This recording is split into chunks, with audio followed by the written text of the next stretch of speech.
What's going on, everybody? We are back from the dead, back from the ground. Well, not really, but we're just back from the dead. I am the BrettMan, and this is Destiny. So, Destiny, how are you doing today? Pretty tired. Pretty tired? Been Yeah. partying too hard this weekend? Laying in bed, but yeah. Hey, there you go. Hey, there's nothing more relaxing than just having a party just by watching movies and just laying in bed all day.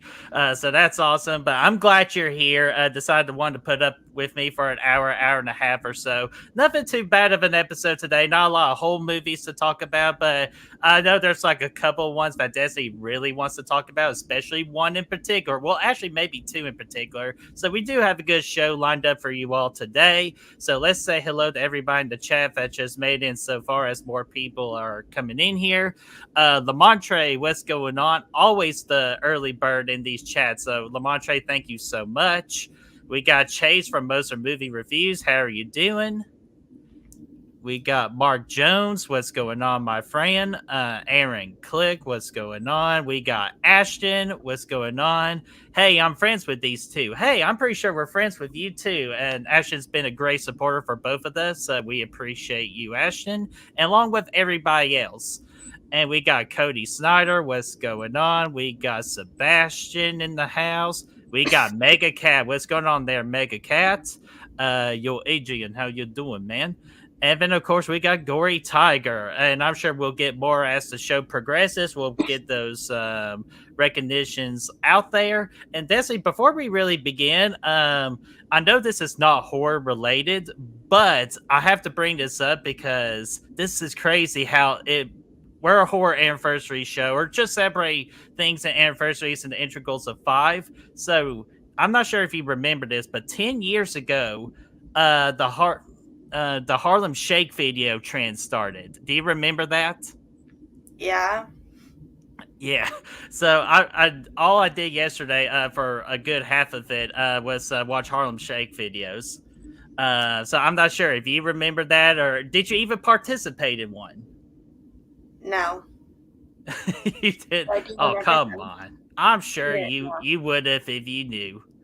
So, no. I knew what it was. I was literally in like junior high. oh man. See, But no. yeah, see, Aaron, he knows the Harlem Shake. Everybody knows. So, but no, I just thought that was crazy. That happened 10 years ago. Just a little off-topic subject right there, and that's what I did for an hour yesterday. Before I decided to watch the movie, Destiny gave me the watch. So we'll about to go over that in a minute, along with the pick that I made for her. We got Gavin in the house. What's going on, Gavin? And Brother Fluff, man, what's up? Saying I was the third guy on the right in the first Harlem Shake video. You know, man, you're freaking everywhere, man. So I need to watch that original video and just to see where you are.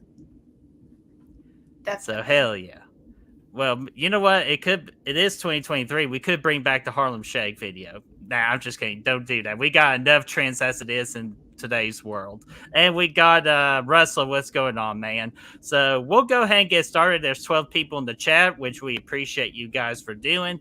Just in case if you're new here, this is a horror movie anniversary show where we celebrate the past that kind of give us the horror movies that we have today. We have to recognize and celebrate the past. So we can't do every movie in the month of March. So we split it up with the integrals of 5. So we did like 5, 10, 15, and etc. While we will also celebrate last year's movies. And we got 2 movies that made a big splash in the horror genre last year. We'll definitely talk about those. And just to kind of help you out for this year, for this season, Back from the Dead, it'll end in the years of 3 and 8. So that's how we'll do it. So let's go ahead and get started. And let's go way into the past here. About 80 years ago, if my math is right. And the first movie we are going to talk about, if we have anything to talk about, that is Frankenstein meets the Wolfman. 2 Universal monster classic characters meeting each other, having a little brawl. I'm assuming they're brawling over that girl down there. I'm assuming, but not a lot of love for this movie. Destiny, I know we talked about in the past we're both needing to watch these Universal monster movies, especially the classic ones, but do you have any interest in this particular one? I mean, I would like to watch it at some point once I get caught up with the other stuff because like this like obviously predates Freddy versus Jason. So it's still Mhm. cool to see like how this is kind of always been there in a way. You have these universal like monsters going up against each other. And so that's pretty cool. I'll watch it at some point once I kind of get caught up with the rest. I don't Hell want to yeah. just jump into that, not really know. And I've seen Frankenstein. I have seen Frankenstein and read the book. Just have Damn. not seen any of the Wolfman movies yet. So Well, damn. You are one step ahead of the game for me. I haven't still seen any of them, and I definitely want to. And hopefully, I'll get to them. But just again, my watch schedule right now is just insane.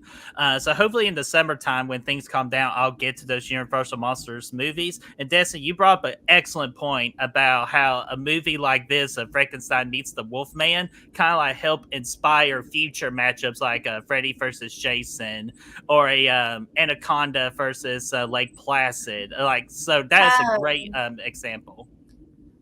there was the one with it's like the Ringu versus Juwon. I think that's the Grudge one. So it's Yes. like I think there's a movie with those two characters going against each other too. So that's pretty cool. I like the monster mashups. I wish we could get more that are maybe better.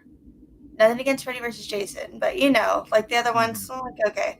But I would like to see more of that. Just nothing that's like too silly because I feel like it's already a silly concept. But when done right, I think it's really fun. No, exactly. And did you say Monster Mash? Don't. No, dude, the Monster Mash. Monster All right, I'll do Mash. it. Yeah, hey, never leave a good pun unattended. So you set yourself up for that one. So let's get some comments real quick. Aaron Click loves that movie. He loves the Universal Classic Monster movies. That's awesome, man. So we'll definitely keep that in mind. Mega Cat says Michael, Jason, and Freddy are Dracula, Wolfman, and Frankenstein. Absolutely. Again, that's also how Desi brought up Freddy versus Jason because I never really thought of it like that before. And again, this is why we do a show like this to celebrate the past that sets up the future to get those future matchups. And I'm in agreement too that we do need more versus matchups because, like you said, if done right, they could be really fun and entertaining. Yes. Also, I really like Mud's comment, the Victor Crowley versus Jason one. Yes. Ooh, that would be a good matchup, even though Way I'm pretty hotter. sure. Oh man, actually, if it's regular Jason, Victor Crowley would win. But if it's like zombie Jason versus Victor Crowley, I have no idea who would win that one. That'd be a really good fight. Yeah, I Like was really like, good. for any of the protagonists, I feel sorry for them because they will not survive that particular matchup. Yeah. That would be So so cool though. that actually that really would. And plus, do you know what would make it all the better? If Kang Harder played both of them. Yeah, he has to play both. Yeah, he has to, or else, yeah, we don't want it. So that's an excellent point. And yeah, Ashton's up for that. So hell yeah. And let's see here. Sebastian says Victor Crowley is a better matchup against Jason compared to Michael. Yeah, because like we haven't made Michael supernatural really technically yet, which I wouldn't be surprised in the future if they did. So yeah, that would be again Victor Crowley versus Jason would be the ultimate matchup. And no, Sebastian, hell no. We do not recognize. We do not acknowledge Ken on this channel.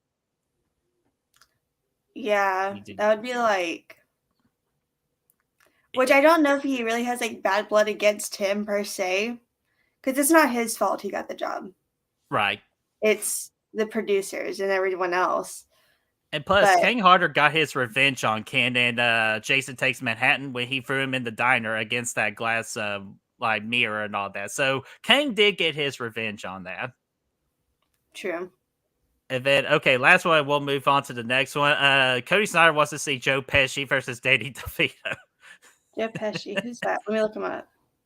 Okay, Joe Pesci is. Do you remember Home Alone? Okay, I see him. Yeah, Okay. I always go like a Joe with the Pesci. Like I don't know why I say it like that, but Yeah, he's the main one of the main two. God, I've seen Home Alone for the first time not too long ago. So I can never remember which one's Harry and which one's Mauve. I think Uh, yeah, I think I know which one he is. yeah, so The shorter one, not the one with the yeah, beard, but the short one with yeah, the the short dude and gets his head set on fire. yeah. Yeah, that's Joe Pesci. Okay, got it. Okay, Yeah, I'm not good with he's names. yeah, he's mainly in like gangster movies. That's where he made most of his famous movies. He was in Goodfellas and several others too. So that would be a good matchup. So let's go ahead and get on to the next movie here. This is the movie that I had Destiny watch, and that is, ladies and gentlemen, The Birds, coming out on March the 29th of 1963. Wow, long time ago, and it has phenomenal numbers. Nothing, I am not surprised by this because of Alfred Hitchcock. And if you're interested in it, I'm not sure if this is a pun intended by the studios and all that, but you can watch The Birds on Peacock. So a peacock's a bird, you gotta let it fly. So Destiny, I had you watch this movie for my pick for you. What did you think about The Birds? Um, Be nice. No, I I'm just wasn't the kidding. biggest fan. I gave it 3 out of 5. I don't think it's terrible. It's just like so far I've only seen 3 Alfred Hitchcock movies, and so far the other one I really liked has been Rear Window. Hmm. I just don't know if his movies are necessarily for me because like I wasn't even the biggest fan of Psycho, and I know that's like controversial. So I'm being brave right now. I'm being honest. It's just not for me. And it's not to say I don't like movies from the 60s because I do. There's some out there that I really love. It's Hmm. just they're like really slow, not a lot's going on. And then there's birds. Um yeah. Which is pretty scary because whenever I was on my little trip to go see my cousin, there were birds everywhere. Every fucking where. And I was like, "Oh my god, it felt like a scene from the birds except no one was getting attacked." But they were like just everywhere and I was like, "Oh my god." So it is a scary situation to be in. It's just it's an older movie and the filmmaking is definitely done differently. But I still think it's like well acted and I think the story. It's like this girl's like driving and then she goes take these birds to this guy and then birds start attacking people. There just wasn't a lot happening with the actual story, so I wasn't that invested. But I do think it was still well acted and stuff. So, it's all right. Yeah, It was okay. yeah, and I don't blame you for that. Just because like you're right, it does like the story is not at its strongest, but I think what it really like again tries to tackle is that even just something simple as a bird can be scary. Yeah, they Um, can be. Oh, and there's mhm. also there's 2 references in Bob's Burgers. There's one where there's like a pigeon in the restaurant, and Bob is like scared of pigeons all of a sudden. And Linda's like, "Whoa, like, why are you scared of pigeons?" And everyone's like trying to figure it out. And he had seen the birds when he was younger, but he thought that that had happened to him because he starts quoting it. And they're like, Teddy's like, "That's literally just a line from the birds," or like, "That's just a scene from the birds." It's like, "You think you're Tippy Hedren?" He's like, "No, I don't." And then he watches a scene from the birds. He's like, "Oh my god, I do think I'm Tippy Hedren." And then there's another episode, Halloween episode, where a lady's dressed up as her from the birds, and she has like birds like flying around her, like attached to her costume. So it was cool to see the movie and like see it in action. You know, I like when that Yeah, happens, finding all the and see how references. everything connects, right? Yeah, so I'm glad, and I've had like here's my DVD. Hopefully, I don't knock Yeah, anything so be down. very careful. So I bought this like 2 years ago from Walmart because I really liked the The cover and I cover. love the blue and there's what it like actually looks Oh, that's like. the classic cover right there. But I love the slipcover for it because I love the blue. And it was like $7 at Walmart. I was like, I need to Hmm. get it. I just haven't watched it because I'm not like jumping for joy to watch the birds. It's 2 hours long. And Yeah, I knew it well, was gonna be slow. I didn't have a choice because you watched everything else on the list that I sent you. So I'm like, crap. So I gotta go with like the older movie that I feel like you could at least have a little interested in, and I thought The Birds would be that. Yeah. But hey, I still a am three glad I out of five watched is a it. still score. I'm glad I watched it. It was a classic, and I want to work through like all the classics that I haven't seen. It's just I haven't seen them because it's just like, I have to watch Yeah. that. You know what I mean? I No, get kind of turned exactly. off by it, but I am happy it's off my watch list now. I got it done. Well, there you go. Let me get some comments real quick. More people jumped in. We got Michael Joe in the house. What's going on? And we got Metallic as well. What's going on? Thank you all for hopping in here. And Gavin brought up the pun of Hitchcock on Peacock. So I'm telling you, they did it on purpose, dadgummit. It's a lot of Um, Yeah, so let's see here. I saw one comment I wanted to let's see here. There it is right here. No, Gavin says totally agree with you, Destiny. The Birds is my favorite movie of his, but I'm not the biggest fan of him. And I'm kind of like the same way, but man, okay, who's the director of The Fly? I'm trying Cronenberg David. or the David Cronenberg, like the Yeah, Jeff Goldblum Cronenberg. one. Yeah, Yes. Like The Fly is the only Cronenberg movie I really, really enjoy and like, and I respect the hell out of that movie. But the rest of them, not the biggest fan of it. Like, I respect what he's done, kind of like how like you respect like what the Birds has done. But again, we're not fans of it. So I like yeah, that's not a big deal at all. And plus, again, you like what you like and you hate what you hate or dislike what you dislike. Like, Brad, I'm looking at you, dadgummit. Stop posting Halloween ends content in our freaking group. You're gonna get us in trouble one day. I swear to God, man. yeah. Like Um, I definitely respect Alfred Hitchcock. Obviously, also though he put some of his actresses in like a lot of hell, mhm. including in this movie. Um, so I was like, kind of not cool, but he is a great filmmaker, and obviously he's made so many movies. I found some of them at like Goodwill that I've never even heard of, and I'll still get them because they're Alfred Hitchcock. Just because of Mhm. his name, I'll still buy a movie I don't even know what it is because his name is attached to it. So I definitely still like respect him as a filmmaker. Rear Window is my favorite, but if I Oh had to choose yeah. between Disturbia or Rear Window, I'm going with Disturbia. So even Mhm. then, Yeah, Disturbia is and I absolutely like when you watched Rear Window, I was so happy just because that was actually my favorite movie I watched in my film class in college. Just because of how great the camera work was in that. And then of course we get that big shot of the guy looking across the street, like, oh shit. which Like I not call only that this too. like you I call God, it's that. I like love not only did you that. catch the main guy, like the main character, but it's like he caught us peeping as well. And I think Yeah, that's one of the best shots in cinema history, in my opinion. definitely. Because then that's my favorite scene in Disturbia is when he catches him looking. Oh my gosh, just the remake craze. But no, I'm one of those that I thought Disturbia was an excellent remake. It's not really technically a remake, but you obviously know they It's like a remade it off loose Rear Window. adaptation. Hmm. It's just like a spin Exactly. on the main thing. Which I love movies like that though. I really love movies like Disturbia and Rear Window, like spying Hmm. on people. Love that shit. And man, so this is the year we're in the 20s, like the 2020s. We need another one, please. So if you would do Well, that for us. Watcher was Oh yes, one.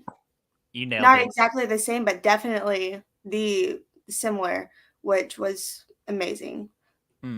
Yeah, had the same mood and atmosphere. And yeah, I was about to get Danner in the house saying, "What the hell is Halloween ends?" I'm not sure. I think it's about Halloween and it ends. And then we also got Brooke in the house. What's going on there, Brooke? Hey, Brooke. So let's see. Oh, and oh my gosh. Afro, well, what's going on, man? Said holler much love and light to everyone, and let's throw in some good vibes for good measure. Yeah, absolutely. We're winding down to the halfway point of March before we head to one of the greatest months of all time in April. So I'm looking forward to this year's April. So thank you, Afro Well, for hanging out with us. Or I was just normally say, well, hello there.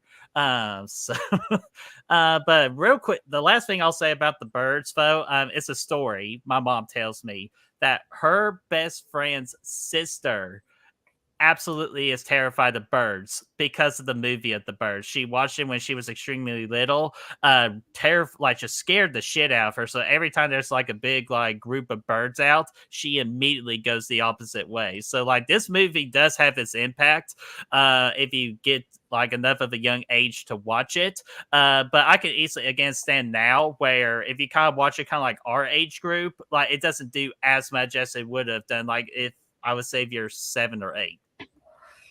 Yeah, I mean that's how I felt about like Jeepers Creepers with all like the crows. Mm-hmm. Every time I would see a bunch of crows, like I would immediately think of Jeepers Creepers. Mm-hmm. So, and I watched that whenever I was really young, and that movie scared the shit out of me. So that definitely, like, I'm not scared of birds, but I definitely don't want to be around too many of them Mm-hmm. And because all they then, do is just crap on your car too. Like it pisses me off. So, and Russell says, "I gotta see Watcher, dude. Watch it today. Watch it now, it's and on I'll be Hulu watching now. you." Oh, is it? Hell yeah! Yeah, it's on Hulu and Shutter, but it's on Hulu. So So there you go, Russell. If you have those one of those two streaming apps, you have no excuse. Watch it today. Even if you don't, there are free trials. Make up an email, free trial it. You're good to go. Because that's what we all do is make hundreds of emails to get free trials. And we also got Ben Grimm in the house who's saying birds aren't real. Ooh, are you saying they're little aliens like inside their little brains and they fly all over the place? they're robots. Oh man, dude, that would be scary if that were the case. So, I don't know. all right, guys. Pigeons. Yeah, pigeons are assholes. So are Pigeons look a little squirrels. wonky. Yeah. Oh my gosh. Let's see. Oh, what's Gavin say here? A seagull attacked me on the beach once, swung off on my boy. Golly. Yeah, dude. When you go to the beach and if you have any sort of food, them seagulls are fucking like flying around you. But it's fun to throw the food up in the sky and watch them catch it. And watch him catch it. Oh my Yeah, gosh. but then they're gonna want more, so then you have to be careful. Yeah, Then you have to and fight for again, it. birds are assholes. So yeah, so be careful with birds, everybody. So let's see here. We okay, good. You have both. So again, that's your objective today. I'm gonna be checking on you on the next live stream. If you don't watch it, I'm gonna be trying to find you and watch you myself. Not in a creepy way, of course, but like just until you watch that movie because it's absolutely excellent. And it also won a real horror award for best Shutter movie of last year. So let's see here. All right, let's get to our next movie here. And oh boy, here we go. This is the movie Destiny had me watch. Oh, sorry. Before that, did you have anything else below 70? No. Okay, good. Okay, just want to make sure. I didn't want to skip out on that. So, this is the movie Destiny had me watch, and that is the original The Crazies that came out on March the 16th of 1973. This is on Shudder and Tubi right now, and yeah. So, if I'm sure most people already know already that they're more recognized with the Crazies with Timothy Olyphant of the remake, which absolutely loved the remake, by the way. So I was actually really interested to see this original movie of the Crazies. And what surprised me the most is this is directed by George Romero. And for a good point of the movie, I just never thought like this ain't directed by George Romero. There's no chance. And then, of course, when the first kill scene happened, this particular shade of red comes out. I'm like, yep, that's a George Romero movie because he has a particular style on how he does his blood scenes. And I'll be honest with you, I wasn't a fan of this one.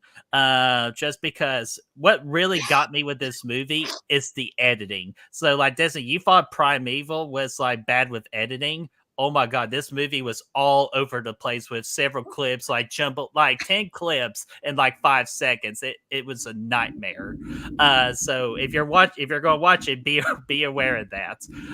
But other than that, I respect the movie during this time in the 70s because again, we kind of already sort of went through this without everybody like legit going crazy. And the suits, like them wearing those white suits, was really cool looking as well. So I could see that being like an icon back in the 70s. And it's just with the global bastard and all that, like, and getting trapped in the house and getting quarantined, this is a good movie to play that kind of resembles just during that time. I gave it a 2.5 out of 5, or I think I actually gave it a 2 out of 5. Like, I still respect the movie, but the movie's not really for me, and I feel like the remake does an amazing job remaking what the Crazies did in the 70s. So, Destiny, do you have any interest in the Crazies? And plus, I know Timothy Olyphant is your boy. So did you watch the remake? I've seen the remake, and I watched the remake, I think, last year because I've had the DVD for a while because I found it at Goodwill. And then one day I was like, I need to watch a movie that I have, and I just picked that one. And yeah, I love Timothy Olyphant. So I haven't seen the original. I want to at some point because I saw like it was added to Shudder, and I was like, okay, cool. And I put it on my watch list. It's just not like super high on my watch list, but I do want to watch it while I have the chance, just to say I've seen it, you know. And I Mm-hmm. really did enjoy the remake, though. I really like the remake, and I like the way it ended. And it was just Yes. really effective. So I'll probably end up liking the remake more. Plus, yeah, Timothy Olyphant in your movie, like that's already like Abs- 3 stars on its own. Absolutely. And so yeah, I will like just in my opinion, yeah, still have it on your watch list, like as you said, but you can move it a couple of pegs down. So there's no need like to watch it quickly. And plus I think Tubi will have it on there for a long time as well. So I would say hold off on it and just anything else higher on your watch list on Shutter, get to those before you get to the crazies. And let's see here. We got SPC Bird. What's going on there, Austin? How are you doing, my friend? Let's see here. Anybody else? Sebastian, of course, loves Timothy Olyphant in Scream 2. Who does not love good old Mickey just, clapping along there, Yeah, having a good time acting crazy. So let's see here. And Aaron Click, he likes the original The Crazies. It has a crudeness to his craftsmanship, but that's part of the charm for me. Yeah, and I did notice that, but again, it just still moves slow at times, and the editing really took me out of it. So that's why I had a hard time believing this was a George Romero movie until like the killings start happening, and then I was like, oh yeah, okay, this is definitely a George Romero film. So I still respect the movie for what it did and tackling on an issue that we kind of already dealt with. So I respect the movie, but the movie's not really for me. So let's see here. All right. I got that's all I have for the 70s. Did you have anything else from the 70s? yeah. I have one more from '73, and then I have two from '78. So from '73, this is a movie I had seen a little bit of, and it's The Baby. And that's because they showed it on Oh. the last drive-in. And of course, Mhm. this is one of the nights where they showed the movie I'd seen already first, and the one I hadn't seen second. So I made it maybe 30 minutes into the actual movie itself, and I fell asleep.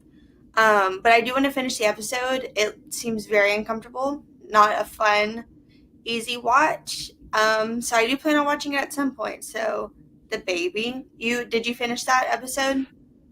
Fortunately, I did because I had to see what the hell was happening in this movie and why Joe Bob picked this particular movie. And I will say, the whole third act is like a big what the fuck. Like the movie was already a big what the fuck already, but that third act, like, just shit hits the fan, and I'm like, what in the hell did I just watch? Like, it would have been a good episode to do a what the hell did I just watch series on for when me and Brad used to do that. This would have been a great example for it. So when you do finish it, please let me know what you think of that third act. Yeah, I definitely want to watch that one at some point. And then from 1978, the Toolbox Murders. I haven't seen this, but I have heard of it. Um, I don't. Yeah, no. There is a true crime case called the Toolbox Murders. I don't think this has anything to do with that because I think that came after this. But the Toolbox Murders, and then another movie called Blue Sunshine, which I have not seen, but it is on Shudder because it has a really interesting poster. And when you click on the movie itself, the image is like, what the fuck? Um, so I do want to watch it. It is on my watch list. I want to see both of these movies actually. So both on my watch list, but I know Blue Sunshine is on Shudder right now. And plus, that's just a good name too. Just because, like what gets me is a good name. That makes me go, okay, what can the possible can this movie be about? So that's a good name. And then Toolbox One, which again I'm assuming it's about a toolbox and murder. And so again, that's like almost like classic '80s cheese before we went into the '80s. So I'll definitely add those to my watch list because those get me curious. Yeah. Um, Chris Snyder's here. What's going on, my friend? Where did his comment go? He said, "All snap! Look at Destiny's new background. Looks so good. Yeah, it does, doesn't it? Like like Thank a lot of people you. are fans with the DVD backgrounds. I know. I need to still get bookshelves, ones that are Yeah, good. mhm. But thank you. Eventually, they'll be the right way. Yeah, exactly. Be careful if you have to select a movie from the bottom shelf. Yeah. So be careful. So let's see here. Oh, he also has Toolbox Murders on his watch list. So hell yeah. So I'm going to have to add it on mine for sure.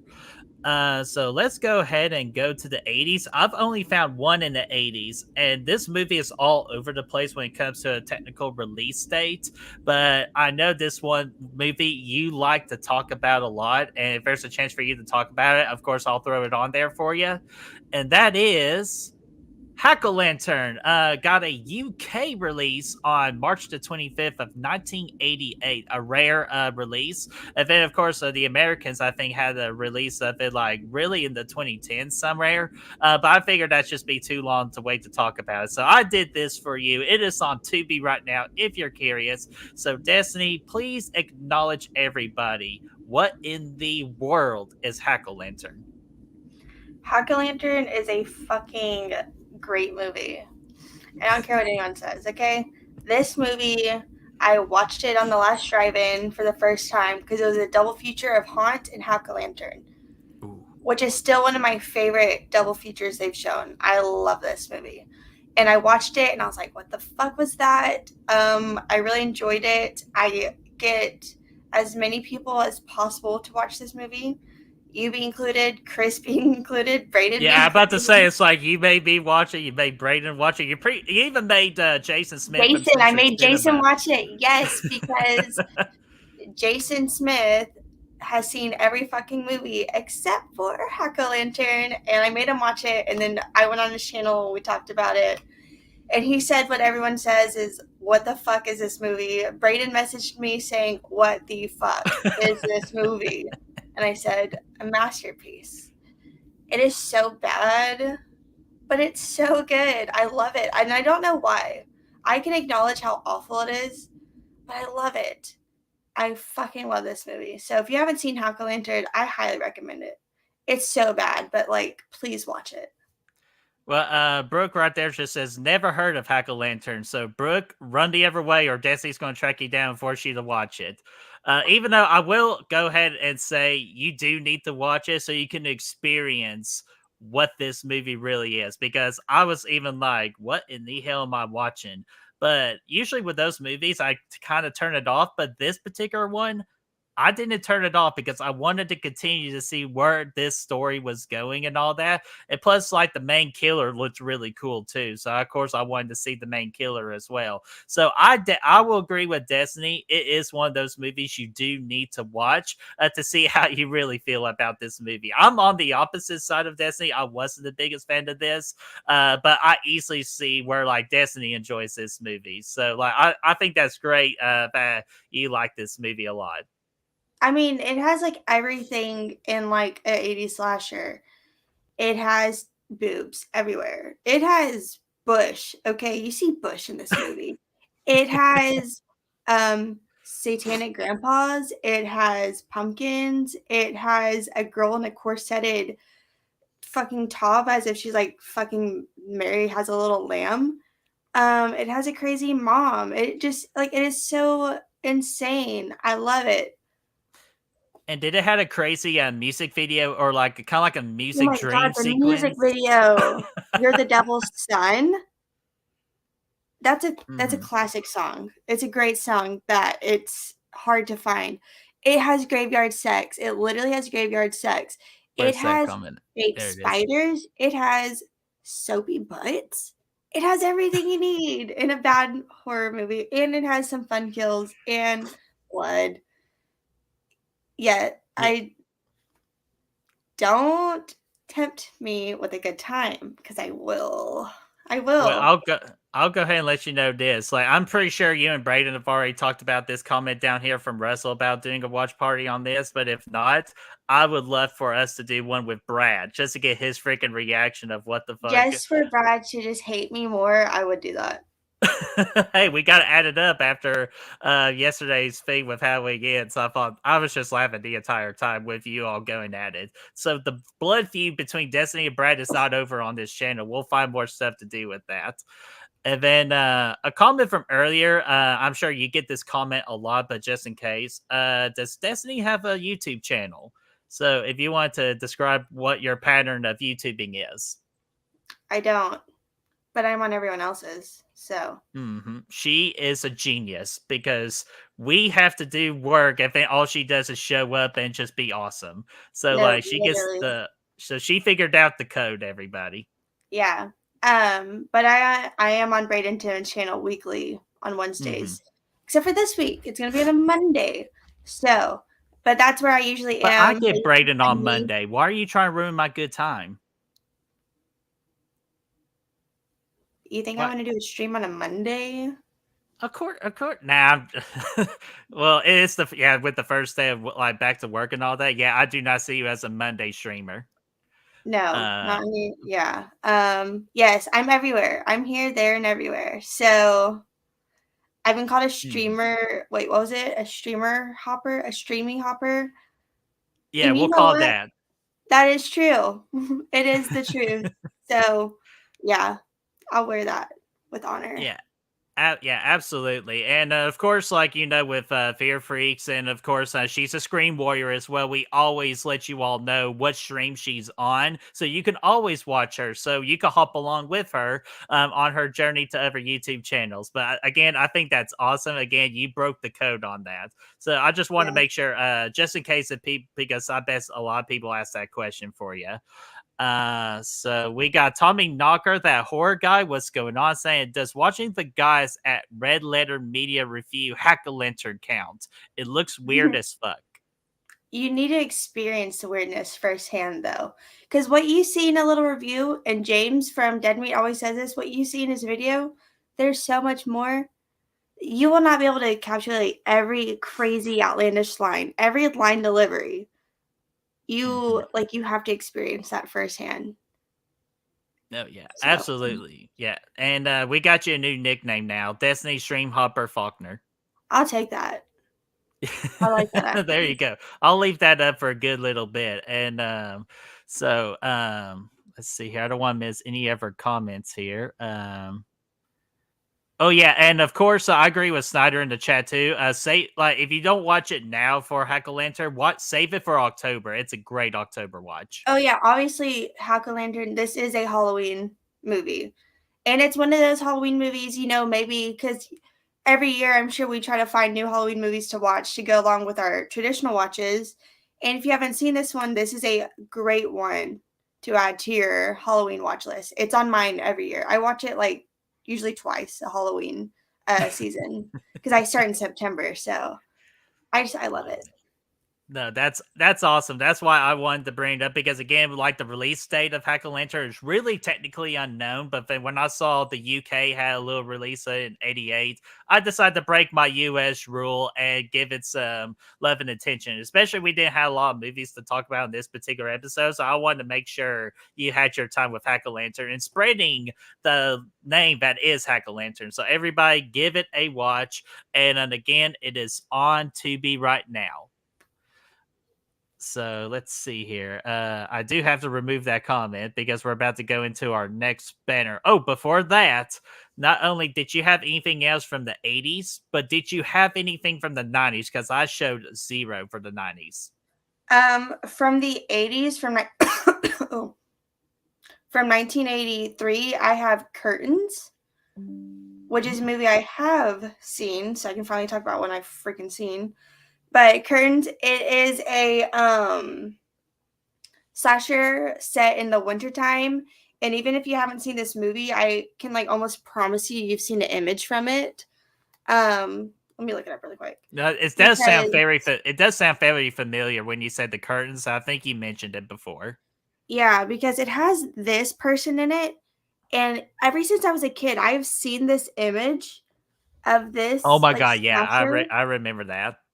So this is from Curtains, and the movie itself, I watched it like 2 years ago, and the movie itself isn't, I don't think, that incredible. It is a fun like slasher movie. Yeah, it's fun. The mask is definitely really creepy. And this scene that I showed you from takes place on the girl is ice skating. So it's really cool Ooh. to see some like more ice skating like in horror. So Curtains, I definitely recommend it just for like a one and done little slasher movie, especially if it's like colder outside because it's set Mhm. during the snow. Um and like I would say it's like predictable if you're really trying to figure it out. But maybe if you're just like watching it and turn your brain off, like I called the killer, but I didn't call the killer towards we got like to the end. And I was like, okay, Hmm. this is the killer. Because it's trying to play it from a different angle. So I recommend Curtains. Hell yeah. And that was from 83 you said, correct? Yes. Okay, great. And did you have anything else from the 80s? Yeah, I have one that no, I don't. No, I don't. No, I don't. Never mind. Okay, I was like, did I miss another big one? Because I'm still trying to get over how I What I missed just looked, I looked 1987. I looked up the wrong year. So I looked up the uh wrong year. So, oh, yeah. okay. I was like, gave me a Then hard time the because I'm 80s. still trying to get over Malignant, how I fucked that up last year. So Yeah, and this one was Evil Dead 2. And I was like, how the hell did you miss Evil Dead 2? But no, it came out in 1987, not 1988. yeah, well, I think I actually have like I do have it on the list somewhere. I think in 80, I'll double check that one. But yeah, I keep saying 87, 88 with that one. But I think I put that as an 87. Yeah, it was 87 because Yeah, we talked it about it is. last year.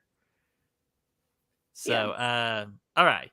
Did you have anything from the 90s? Because I didn't have anything from there. No. All right, yeah. So screw you, 90s. That was during the time of the horror kind of took a little downgrade, a little bit. So we'll go ahead and go past the 90s here, and we'll go into the 2000s. I have two from 2000s, and we'll talk about this one first. Speaking of the remake craze during this time, we decided to remake Willard, with freaking Chris.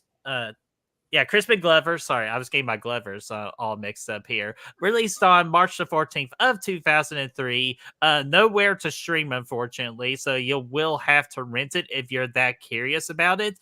I've never seen this, but like, freaking I'm gonna call it a mouse because I think he was mainly indoors for most of the time. I don't think he was outdoors because again, if you're outdoors, it's a rat. If you're indoors, it's a mouse. So, let's see here. Yeah, so not bad grades and all that too. So what do you guys think in the chat about Willard? Um so actually let me see if there's a comments. Yeah, there it is. Willard is underrated. Okay. I haven't seen this movie, but I'm definitely looking forward to it in the future. And yes, Chase, if a mouse goes outside, is it a rat? Absolutely it is. Scream 3 teaches us that. Yeah. And Desi, before I get your thoughts on that, I gotta apologize to Holly Klein. I totally forgot to say hello to her. We do not forget to say hello to Holly Klein. So Holly Klein, how are you doing? The last thing on the Hack-O-Lantern is watch it on the last drive-in with Joe Bob. It makes it fun watch. Yeah, I agree with that. So if Yes. you're uncertain about it, definitely watch it with Joe Bob, but then watch it by yourself without Joe Bob. So I agree with that statement. Absolutely. Yeah, so all right, so Destiny, what are your thoughts about this remake of Willard? Have you seen it before? And any kind of curiosity towards the original? Yeah, I've not seen the original. I have seen the remake, but I watched it whenever I was a kid because we had this at my mom's house, and all I can remember about it, obviously, are all the look. I'm gonna just say rats. Maybe they But were it's mouse. indoors. Okay, so if you have a rat inside your house, that makes it a mouse. Because one time I had a rat in my house, and that was not a rat. That was, or I'm sorry, Yeah. that was not a Yeah, mouse. because it was exactly. No, it was a rat. No, look at their tails. Look at Well, their tails. Okay, that next time I will see a mouse, I will be sure to acknowledge the tail before I decide to kill it. So, Mouse are cute. Rats are nasty. Maybe they were mouse. Whatever they were, though. That's all I can oh, remember about the movie. And I remember, like, the white one. That's all I could oh god, remember. the white one with the red eyes. Yeah, get Yeah. those the fuck away from me. So I don't remember anything besides that. Like, I couldn't even, like, obviously, I didn't really know who, like, Crispin Glover was at the time because I was really little. Um, but looking back at it now, I couldn't even tell you that was him because I don't remember him. All I remember all the fucking rats everywhere because it was nasty. But I want to rewatch it just because it's been so long. So, and I would like to watch the original because I didn't know that was a remake at the time when I was watching it. So I would like to watch the original and rewatch the remake, even though it'll basically be like a first time watch because it's been so long. So long. Yeah. Yeah. Well, if I knew that, I would have had you pick this movie over the birds. Look, Mud has a good point. So a field mouse is a rat? Exactly. Because it's Yeah, outside. because it's called a field rat. No, they're called a field mouse or a field mice. Come on. And it's Okay, Scary outside. Movie. Let me have this because Scary Movie 3, I like that movie, and I learned a life lesson from that movie just about mouses and rats. That's how you Well, differentiate them. don't listen to Scary Movie 3. Look at their little snouts and look at their tails, and that's how you'll know which one's which. Oh my god. Okay, we will end. Okay, Chris. What kind of poll do we need? Because I almost agree with this because we got 16 people in the chat, so this will be a good time. So, Chris, ask me the question, and I'll put a poll up immediately. Okay, look, Ben has another flaw. Mickey Mouse is outside all the time. No, he's not. He's inside of his house. So at the house of You've never like seen at Mickey Mouse Disney World. Clubhouse? Hmm? Mickey Mouse Clubhouse? Yeah, because he's Yeah. inside the clubhouse and he's a mouse. You have to walk, though, outside. Well, I'm sure. No argument. Anyways, moving No on. argument. Mickey Mouse be outside. Yeah, at Disney World and all that, and that's one ugly ass rat. That's true. You go to Oh my Disney, god! walking around All right, outside. if a mouse goes outside, is it still a mouse or does it become a rat? Okay, fine. We'll put that in the poll real quick. So Y'all are stressing me out. I know it is very stressful. I'll go ahead and end this poll I had right now of what people are looking for movie wise. Most of the people said A24's X is they think is the best movie we talked about today, with second place being The Strangers Pray at Night. We'll get to those two movies here in a little bit, but we gotta solve this rat debacle real quick. Yeah, it's super important. If a mouse goes outside, does it or is it still a mouse?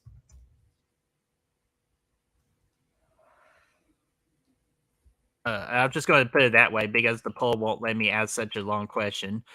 Okay. Don't want to make it a question. I want to make it a poll real quick. So, okay, here we go. Poll. There we go. Yes. No. Have fun, everybody, while we go ahead and talk about the next movie in the 2000s, because I have nothing much to say about Willards and all that, except I just know who Crispin Glover was, but I'll definitely watch the movie in the future, so nothing more on that on my side of things. So the next one, and I do plan on asking Scout Taylor Compton about this movie the next time I meet her, which I will meet her at some point this year, and I'm super excited to meet her again because I love her. That's the remake, another remake of April Fool's Day, coming out on March the 25th of 2008. Nowhere to stream, so that is not a good start for this movie already. Not good ratings at all. So, Desi, have you seen this movie? And if so, what you think of it? If not, would you ever see this movie? I have seen this movie because I freaking own it somewhere over here. I found this at Goodwill. Oh, it's at the very fucking bottom, so I'm not gonna get it. So I found this at I would Goodwill. say that would be a great live stream moment right now. Yeah, there's no way. That'd be a new poll question. Should Destiny get her copy of the remake of April I Fool's knocked Day on literally live everything stream? down for this fucking movie. It is not good. I'm just gonna say it. This movie's not good. Okay. Okay. It looks like Chris it's shot on says a skip it. camcorder. it's not well acted. I still think Scout is fine in it. Like, I don't think she's bad. And the only thing I could give credit to this movie is the ending. But if you've seen April Fool's Day, you're like, well, how are they going to do the ending? Because, like, there's no way, right? And what they Mhm. do with the ending is actually, like, really good, I would say, for, like, trying to do something somewhat different. And, like, it comes out of nowhere. It's, like, actually, like, really shocking to where I was like, oh my God. Like, I gave it, like, 2 stars, I think, because it looks Mm. cheap.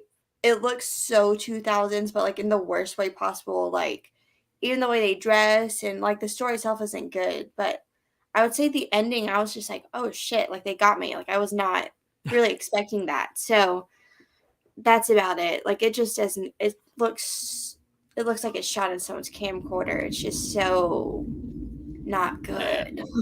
Yeah. So, uh, I do definitely, again, I definitely want to watch it because of Scout Taylor Compton. I love her, and plus, I just want to ask her something else. I can't always bring up to her Halloween talk or all that, just because I'm sure they get asked that all the time. So I want to bring something new and unique. Even though the first thing I'll obviously ask her or just tell her, say, "Hey, remember me? I'm the guy that talked about freaking love curses on your all's Talk Scary to Me podcast. I was that particular fan y'all got that question from, just to see if they remember that one.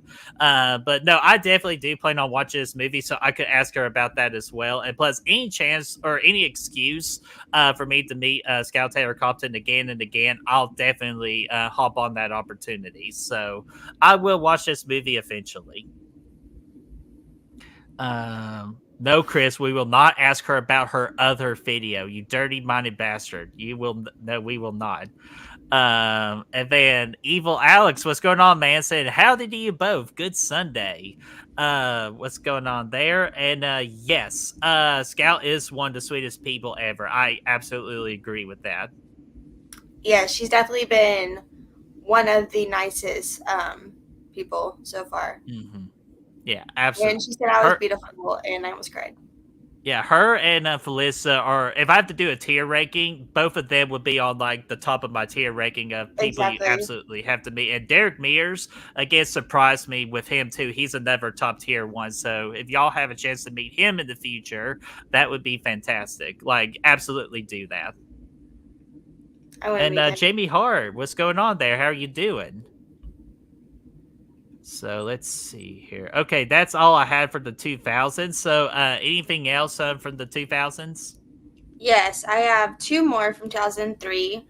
Both movies, again, I have not seen, but I have heard of. But one of them is Sasquatch, and I bring that up because I do have the VHS somewhere, and Oh, this I has remember getting you that Lance, one. yeah, it has Lance Hendrickson in it. So that's pretty cool, but it's Sasquatch. And then another movie from 2003 is Dreamcatcher, which I've only Mm. even heard of like recently. It's based off of a Stephen King like novel, Dreamcatcher. So I'll watch that one at some point. I think I've heard it's good. I think it might be set during like the winter time. I think that's whenever I heard about it. So I want to watch that at some point. And from 2008, I have another remake, and it's called Shutter. I have seen Shutter. I have not seen the original because I didn't know it was like an American remake. But this movie used to scare the shit out of me because it's about this newly like married couple. They move, I believe, to Japan for like work, and the husband's like a photographer and stuff. And some shit starts going down, and you unravel what has happened to this girl that is haunting her husband and his friends, and it's pretty disgusting. But the reveal of like what happened, like I remember it blowing my mind as a kid.